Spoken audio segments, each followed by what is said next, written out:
Hi, everybody. This is Dr. Cynthia Toolin-Wilson on my radio show, Author to Author. Today, I am here with Suzanne Cruz, and she has written a very interesting book called Where the Trees of Freedom Grow. Welcome, Suzanne. Thank you for having me. It's actually Where the Trees of Freedom Are. Oh, okay. Why don't we just restart everything already? Sebastian, just cancel out that first part, please. Hi, everybody. This is Dr. Cynthia Toolin-Wilson on my show, Author to Author. And today I am with the author, Suzanne Cruz, who has written a very interesting book called Where the Trees of Freedom Are. How are you today? I'm wonderful. Thank you for having me. You're welcome. I enjoy doing these shows enormously. I'm an author myself, so this is always fun for me. Okay, so would you like to open us with prayer? Absolutely. In the name of the Father, and the Son, and the Holy Spirit. Dear Heavenly Father, be with us for this next hour and help me to say the words that you want the community to hear and the words that they need. Also guide and inspire all of the authors and illustrators and creators out there to reflect your voice, what you want the people of your world to hear. Okay, so that's an interesting title. Why did you particularly write this book? Okay, thank you for that question. Why did I write this book? So probably like a lot of grandmas, I am actually was looking for a book for my grandson and I wasn't on the shelf. So I thought, you know what, I'm just going to write it myself and illustrate it myself. So what people will notice, it's by Suzanne Ponzano. Ponzano is my maiden name.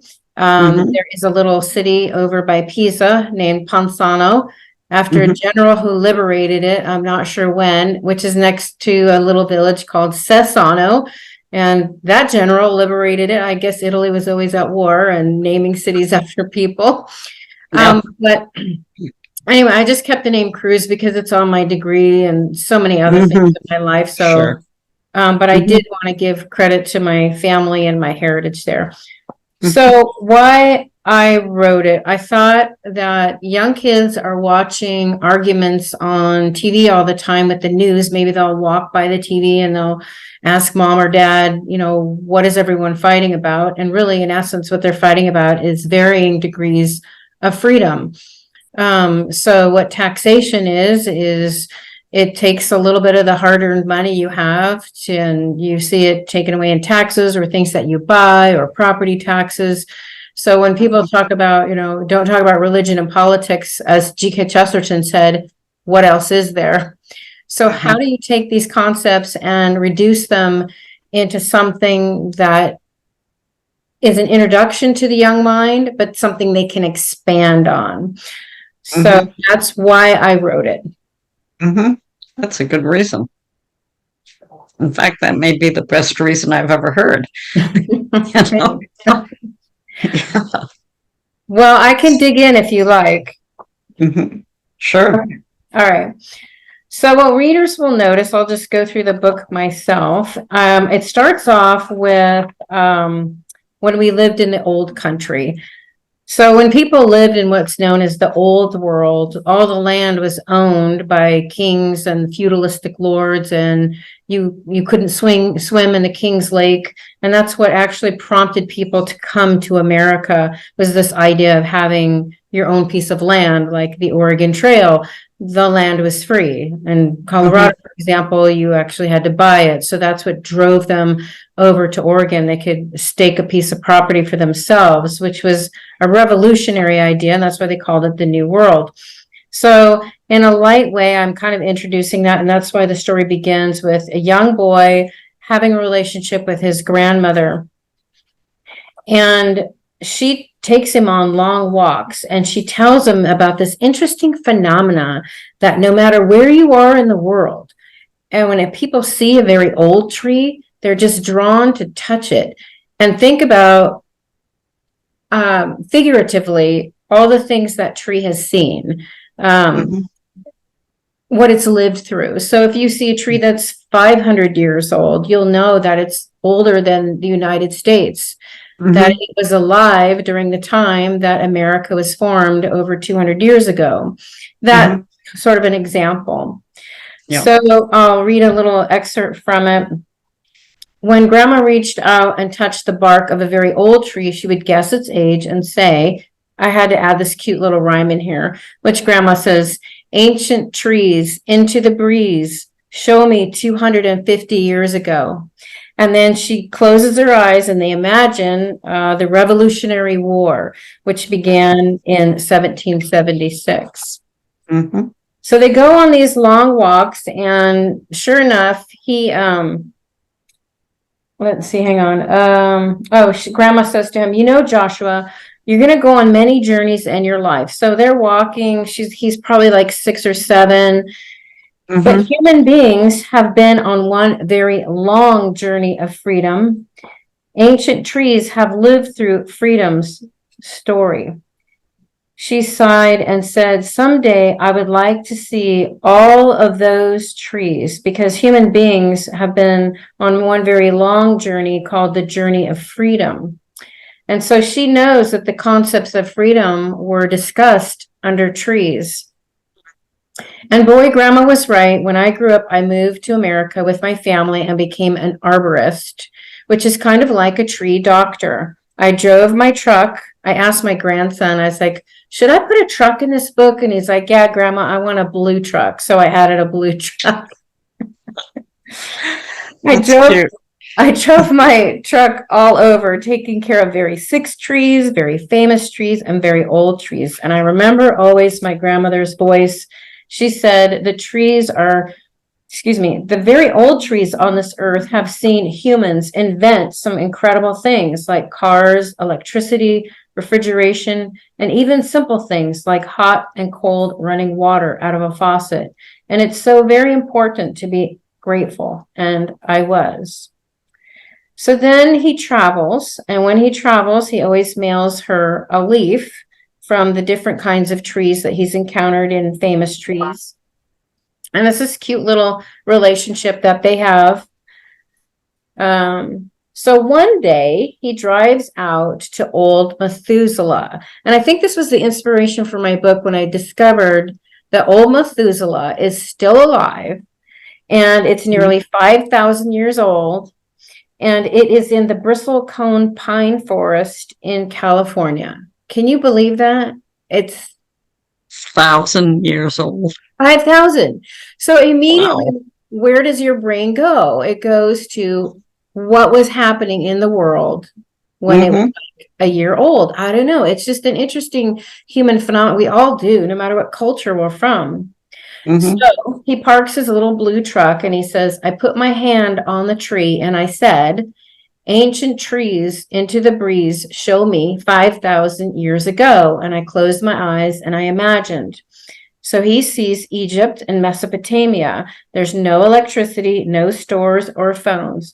But more than that, people were groups and not recognized as being individuals, unique and valuable. The divinity of each person was not recognized. And so life was very, very hard and very, very short. So then he remembers his grandmother's words. Joshua, you're going to go on many journeys in your life, but human beings have been on one very long journey called the journey to freedom. I was suddenly gripped with an idea. I will visit the trees of freedom around the world. Hence, where the trees of freedom are. So if a parent wanted to go see some of these trees, they could. So he wonders, will the trees still be there? So he loads up his old blue truck and he heads to the airport. He goes across the Atlantic Ocean. So I've created some suspense. People wonder where that first tree was. My destination would be the country of Greece. Sycamore trees and Socrates. I placed my hand on the tree, closed my eyes, and I said, ancient trees into the breeze, show me 2,400 years ago. And with that, there is Socrates in his imagination in the city of Athens, with young people around him listening to him teach about the value of being a virtuous person. He said, virtue does not come from wealth, but wealth and every other good thing which men have comes from being virtuous. So we know Socrates and Aristotle and Plato were the first philosophers that kind of pulled people out of a caveman sort of mentality and said, let's start thinking about who we are, the beginning of philosophy. So I moved my hand across the tree and I saw him asking students clever questions. I moved my hand, I'm kind of like shortening this. I saw the world's first university lined with sycamore trees. It was a place of learning where adults could learn how to think and reason and understand the value of each human individual. And I'm going to break there only because that is such a huge concept that as I wrote the book, I realized a parent might not know a lot of this. And so a parent might go, you know what, I need to put this book down and search and research some stuff. And I fully expect that. And I wrote it to actually encourage people to maybe ask about these great Western civilization concepts themselves that maybe they hadn't had time to ask. I recently listened to a lecture at Hillsdale College, and they have those free online courses. They have a wonderful one about children's literature, and I really highly recommend it if anyone wants to be an aspiring writer for a children's book, or even how to pick a really good book for a child. And one of the overriding messages they have is that if a book doesn't appeal to an adult, it's not going to appeal to a kid. So they said, throw it away. So I tried to make this appealing to adults as well. Yep.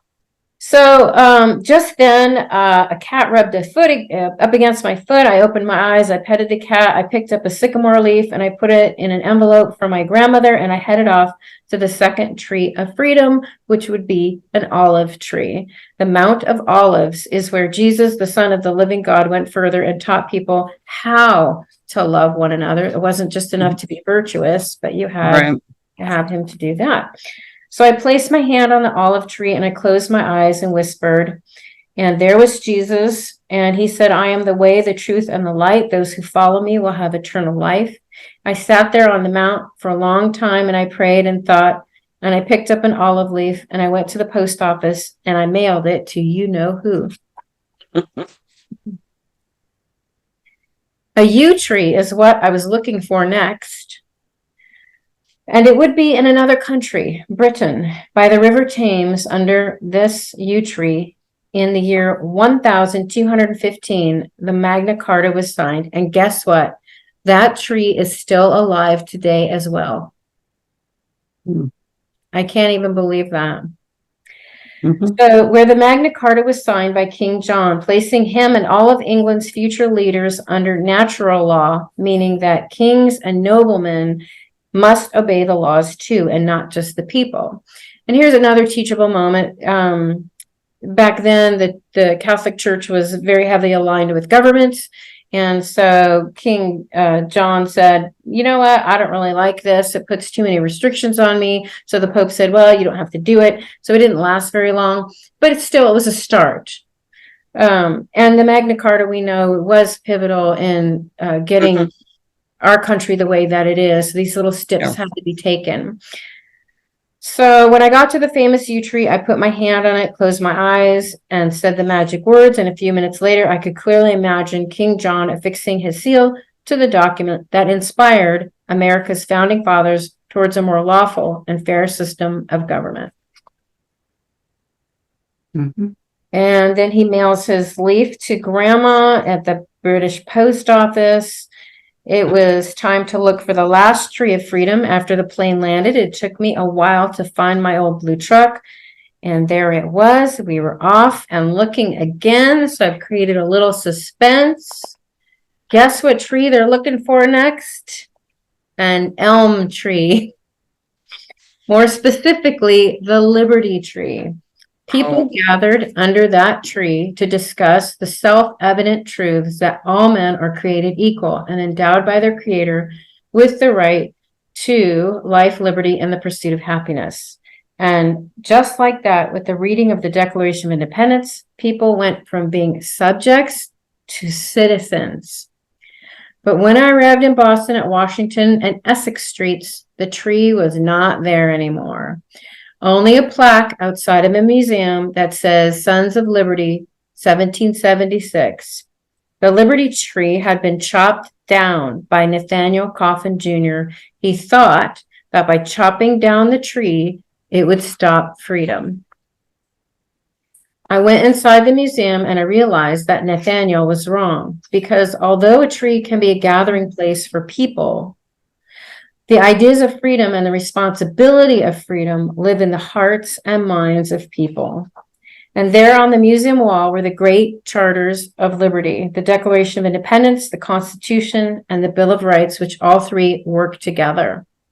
And since there were no leaves from which to mail an elm tree leaf to my grandmother, and since she lived so close, I decided to visit her, and we planted a tree together called the Tree of Responsibility. Many years later, I sat under that tree with my own grandchildren and told them freedom's story, that freedom requires virtuous people, which requires people to have faith, to worship God, and then it circles back to freedom and on, until we forget to tell our families. But we won't, now that we know freedom's story. The end. That's really very interesting. I mean, where did you get the idea for that? You know, it was a long time coming, and I had just little pieces came together. And I think like a lot of authors who are Christian or Catholic, they say, you know, God told them to write this story. I listened to a lot of Hillsdale College, and they're an amazing college. They're working so hard to get people to understand and be grateful for the lives and treasure that the founders and so many people had to give up for us to enjoy the world that we have today. History matters. It matters so much, and it's getting washed away. And so I think it was a culmination of listening to Hillsdale College's desperate attempt to try and get Americans not to throw away their Western civilization. So it was kind of that, but you know, I'm older, and so when the older you get, the more you have this compilation of information, and you're like, where do I put it? Oh, I'm going to throw it up in a book. Another great advocate for understanding the concepts of American freedom is Chris Ann Hall. And I don't know the name of her website, but your listeners should definitely check her out, because she talks about the great charters of liberty and John Locke. And these people were fighting to get government to stop treating people like we belonged to them, that we belonged to ourselves. And they wrote and fought back in the 1600s. So this has been going on for a very, very long time. But again, how do you shrink it down to where you just introduce the ideas to a child without overwhelming them? And I thought, how many people just don't touch a tree and wonder where it's been? Yeah. So also what I did too is this, I don't know if you guys will find this interesting, but I illustrated the whole thing too. Wow.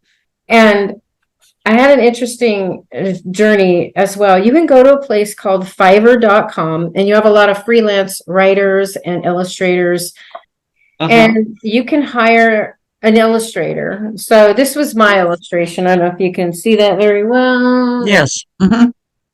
Yeah. So, and then I did all of it. So what happened is I went on Fiverr, and it originally started for $5. You can have a freelancer anywhere in the world design a book cover or a poster. But obviously for illustrations, children's books are usually 32 pages. So you're talking 32 illustrations aside from the cover. So it came out to about $1,600. I hired some girl from, I think, Romania, and the illustrations came out awful, like just awful. And so I didn't want to like not pay her. And so I threw all of them away and I thought, you know what, Suzanne, you can do better. Yeah. And I think maybe that's a message to a lot of people. Maybe we don't think we can write as good as we think we can, or we can draw as good as we think we can, but we can, if you just put the time and the effort and you do some research, don't sell yourself short. This is a book that I decided not to go through a publisher because I wanted to give it to my grandson. But I have learned a lot about the publishing business too. You can, by all means, go on Amazon. That is not vanity publishing. It's just getting your book out there, adding it to your website, maybe put an Instagram around it. I haven't done that yet because at the end of the day, I really want to go mountain bike riding.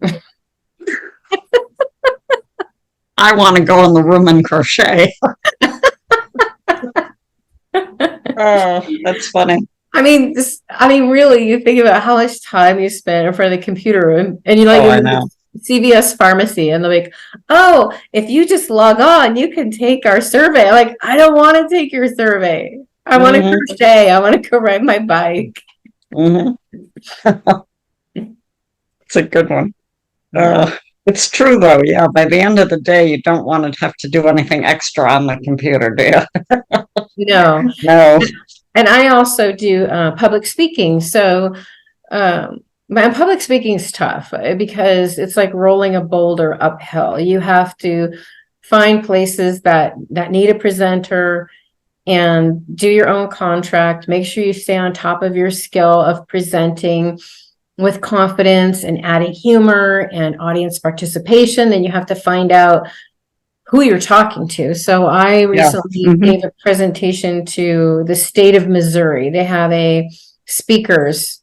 It's the government agency reaching out to the private sector to, I'm not even sure why, but my presentations are heavily loaded, like with God and your soul and, being your virtues, life with meaning and purpose. You can't just be grateful to nothing. Like, that's a big thing now, is like, just have gratitude. Well, like, to who? To God. But yet they want to sterilize that out.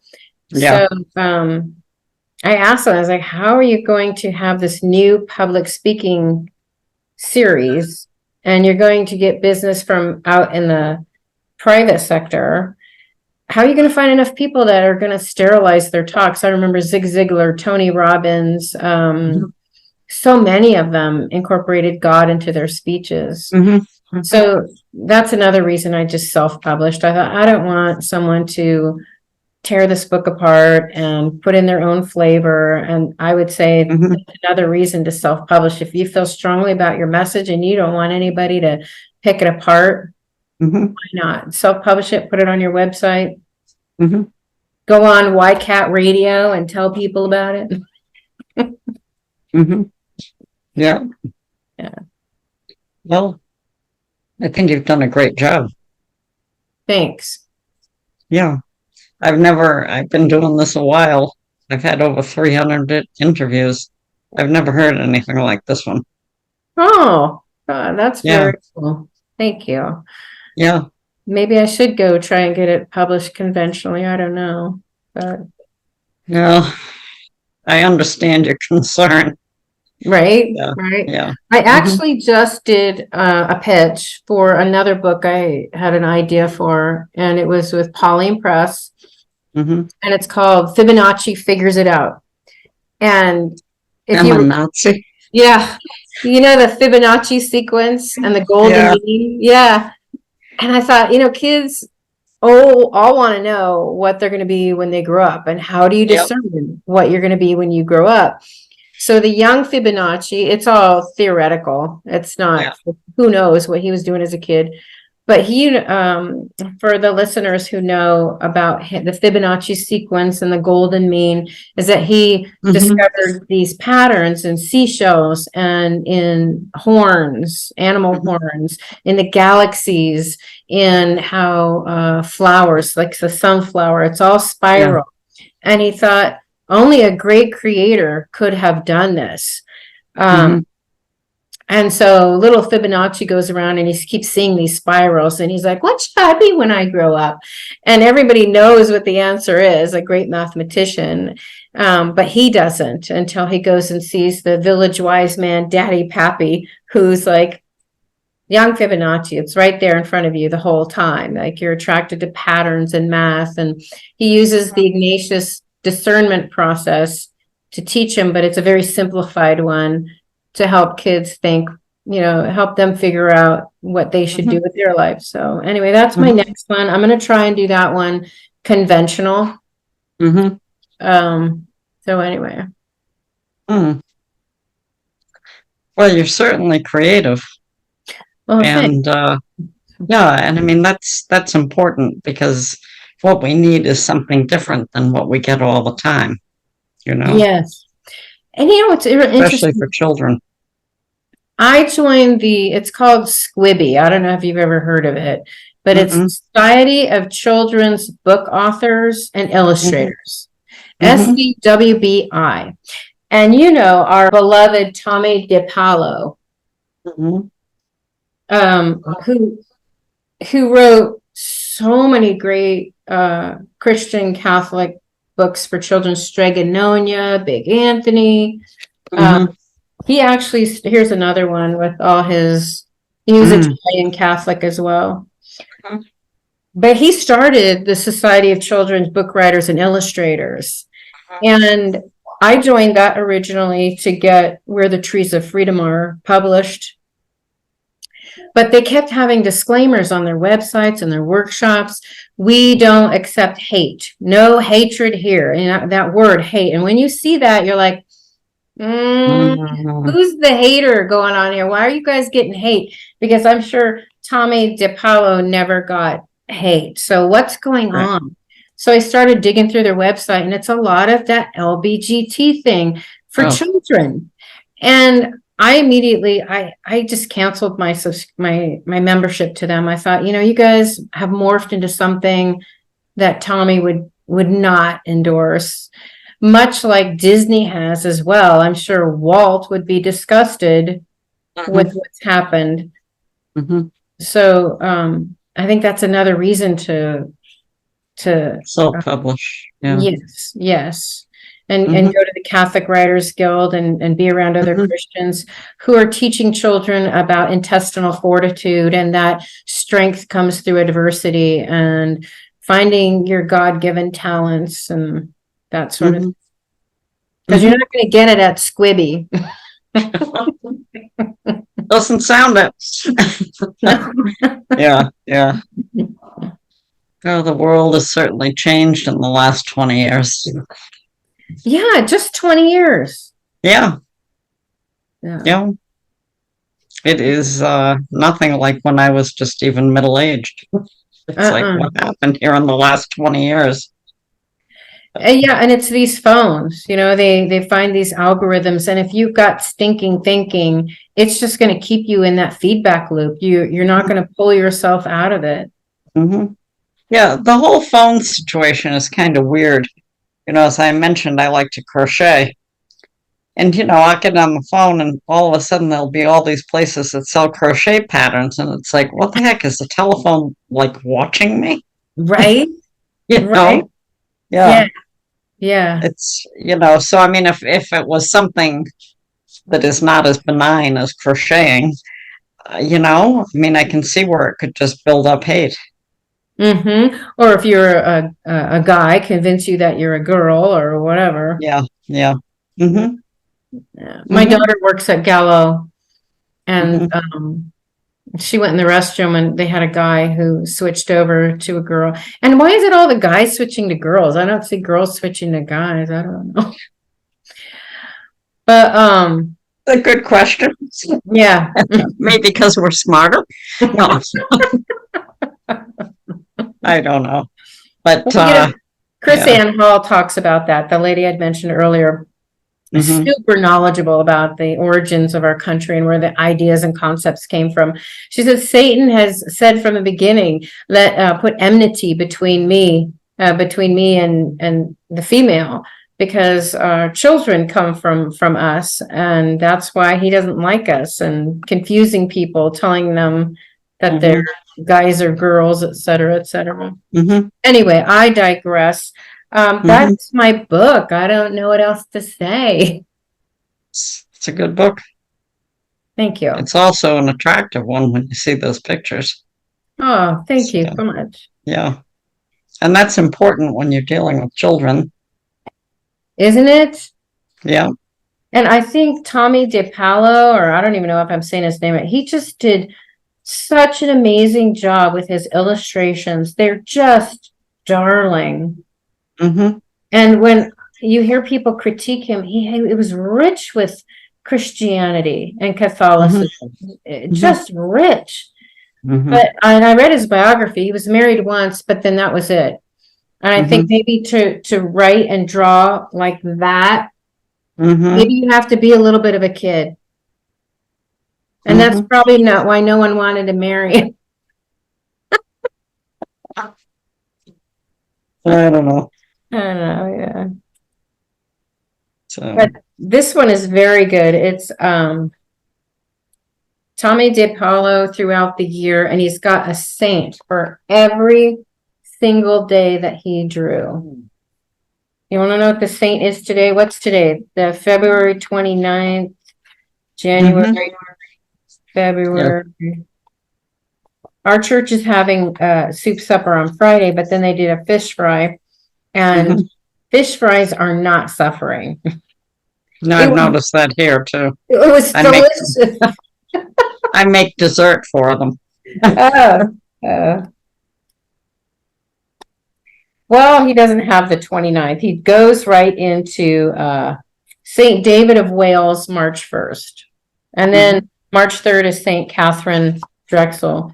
But I don't think Squibby would ever do that. I guess the moral of the story is be true to yourself. And there's a lot of great groups out there. They seem great, but they're morphing into something that is a political statement and not something concerned about the well-being of the spirituality of the next generation. Yeah.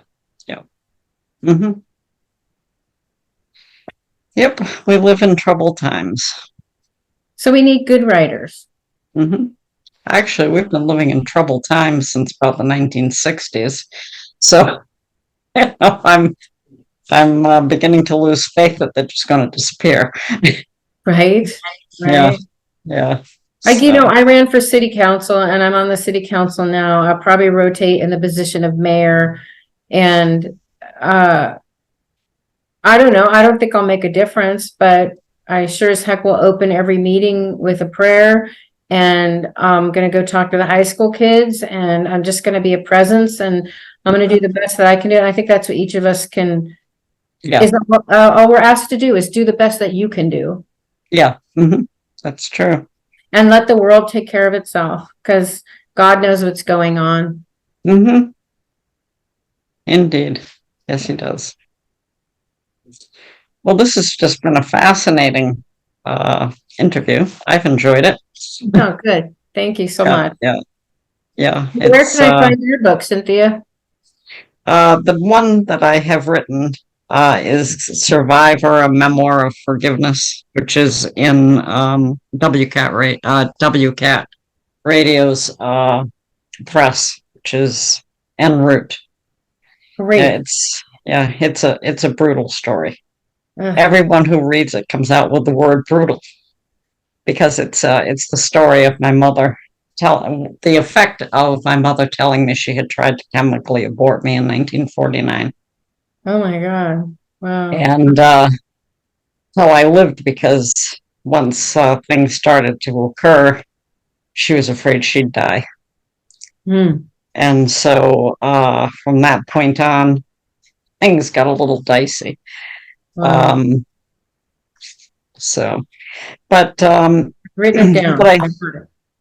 But I did end up okay, obviously. So obviously, yes. Well, no, I did. I mean, I'm 73. I still work a job. I'm a dean at Pontifex University. Oh, wow. Worked at Holy Apostles for 30 years training men to be, seminarians to be priests. Oh, wow. So, yes, yeah, my first and second husband died, but they were both good marriages. Oh, wow. So, yeah, so I landed on my feet, which I'm actually lucky I have feet. I'm lucky I'm alive, right? I'm not going to complain.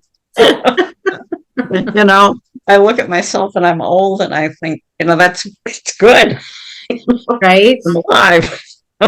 Yeah. That's true. Yeah.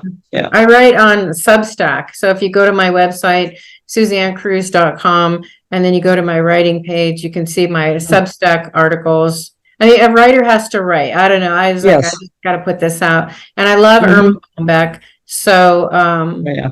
people had asked her, why didn't she write about things that are happening in the world? And she said, people need a break from what's Yeah. happening in the world. So she wrote funny, but I did write an article about Mother Teresa and getting old. And we look at her wrinkles and we think those are beautiful wrinkles. They're Yeah. well earned. Mhm. So Mhm. it's kind of like what you're saying. Yeah. Well, I mean, I'm lucky to even be alive at all. So, Right. so I really appreciate life. And that, of course, makes me extremely anti-abortion. Oh, yeah. Oh, Yeah. yeah. Yeah. The I do not disrespect. understand. I just do not understand how people can just kill another person and think nothing of it. Some cells. No, it's not. It's got an immortal soul the second it's conceived. It's unbelievable. But you see Yeah. that manifest itself on the roads when people start driving recklessly and they have Yeah. disrespect of life. It goes once a society starts killing its most innocent, they're not going to Yeah. respect anything else. You're right. Yeah. And I know there has to be, I mean, obviously some euthanasia, but of the elderly, but I bet there's a lot more than we know of because Yeah. we're considered worthless, so as we get older, maybe not at 73, but the older you get, it's like you're not seen as having any real reason to be alive. Mm-hmm. So I have to go to Idaho in a week and go take care of my dad. My youngest brother, there's 9 of us, big Italian Catholic family. mhm, And him and his Filipino wife are going to the Philippines. She hasn't seen her family in 6 years. She's like, I'm going. So she's like, I need can't somebody. blame her. So I'm going to go. My dad's in a walker. I haven't been looking forward to it. I've been like praying about it and like, Suzanne, just suck it up. And go. he's alive, not necessarily for himself, but what he can teach other people about not being selfish and being patient. Mm-hmm. Yeah. Mm-hmm. And I will be. Yeah. Well, I certainly thank you for this interview. It's been good. Very good. Good. I agree. Yeah. It's a pleasure to meet you. Thank you very Same much for here. your time. Yep. Okay. Would you like to close us in prayer? Hang on 1 second. I had one right here, actually. I actually have this picture here. Mm. Mm-hmm. In the name of the Father, and the Son, and the Holy Spirit, amen. From thy holy icon, O Lady Theotokos, blessed myrrh has flowed abundantly. Thou hast thereby consoled those in exile, faithful unto thee, and hast enlightened the unbelievers by thy Son's light. Therefore, O Lady, with tears we bow down to thee. Be merciful to us in the hour of judgment, lest having received thy mercy, we be punished as those who have been contemptuous of it. But grant us through thy prayers to bring forth spiritual fruit and save our souls. Amen. Amen. Father, Son, Holy Spirit. God bless Thank you very much. Thank you. And next time you write a book, get in touch. Okay, I will. Okay. Bye-bye. Yeah, you take care. Bye-bye.